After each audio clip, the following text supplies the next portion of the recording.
कक्षा 12 के छात्र ध्यान देंगे। जैसे आपको इसके पहले बताया गया था कि किस तरह से सेमनीफेरस ट्यूब्यूल, जो सेमनीफेरस ट्यूब्यूल है वह किस तरह से ह्यूमन बॉडी में कार्य करती है और कार्य करने के परिणाम स्वरूप उस कार्य के दौरान ही उसके अंदर जो हार्मोनल सिक्रेशन होते हैं, उसके अन्यत्र हार्मोनल सिक्रेशन के अलावा जैसे जो हार्मोनल सिक्रेशन है, पहले उसमें थोड़ा सा बता दिया जाए कि जो लेडिक कोशिकाएं पाए जाते हैं, लेडिक सेल्स, उसको इंटरस्टिशियल सेल के नाम से भी जाना जाता है। इंटरस्टिशियल्स जो सेल होती हैं उन कोशिकाओं के द्वारा एंड्रोजन हार्मोन का सिक्रेशन किया जाता है और जो एंड्रोजन हार्मोन होता है उसी को टेस्टोस्टेरोन हार्मोन के नाम से भी जाना जाता है। जो एंड्रोजन हार्मोन सिक्रेशन और प्रोड्यूसर और releases of testosterone hormone, testosterone hormone के कारण जो मेल है, नर के लक्षण परिलक्षित होते हैं। इसके अलावा मात्र कोशिका और जो सर्टोली कोशिका है, मात्र कोशिका में अर्धसूत्री विभाजन होता है, स्पर्म बनता है। अब बात आती है कि स्पर्म निकलता कैसे है।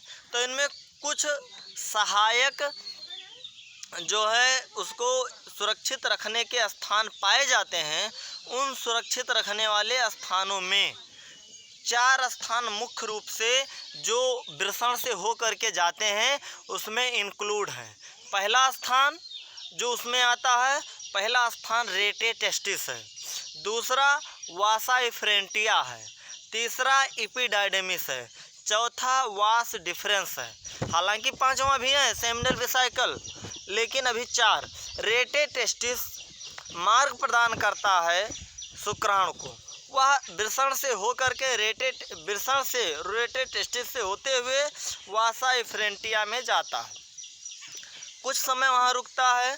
वासा इफ्रेंटिया से होकर के वह इपिडाइडेमिस डक्ट में जाता है। इपिडाइडेमिस डक्ट को रिक्तिका भी कहा जाता है। इपिडाइडेमिस के बाद वह पहुंचता है, इपिडाइडेमिस के बाद वो पहुंच जाता है वास डिफरेंस, और वास डिफरेंस में जाने के कारण वो जो है उसमें वहाँ सेमिनल वेसाइकल उसको रिसीव करता है, प्राप्त करता है, और सेमिनल वेसाइकल से पेनिस के रास्ते आउट ऑफ द बॉडी हो जाता है। और इस तरह से यह वहाँ पर, अर्थात इस तरह से यह रेटे टेस्टिस, वास इफ्रेंटिया, इपिडाइडेमिस, वास डिफरेंस के रास्ते सेमिनल वेसाइकल से होते हुए यूरेथ्रल ब्लेडर से कॉमन जो मार्ग है, कॉमन रास्ते से होते हुए वह आउट ऑफ द बॉडी हो जाता है। इस तरह से यह seminiferous tubule inside the testis, seminiferous tubule वृषण के अंदर होता है, स्पर्म का वहाँ फॉर्मेशन होता है। वहाँ फॉर्म होने के बाद सहायक रिक्तकाओं से होते हुए यह हमारे यूरेथ्रल और फिर पेनिस के रास्ते से शरीर के बाहर आवश्यकता के अनुसार चला जाता है। इसके अलावा जो सिसन होता है उसको बाहरी जनन अंग के नाम से जाना जाता है। बाहरी जनन अंग सीधा होता है। यह स्पर्म शुक्राणु को फैसिलिटेट करता है, एक स्थान से दूसरे स्थान पहुंचाने का कार्य करता है।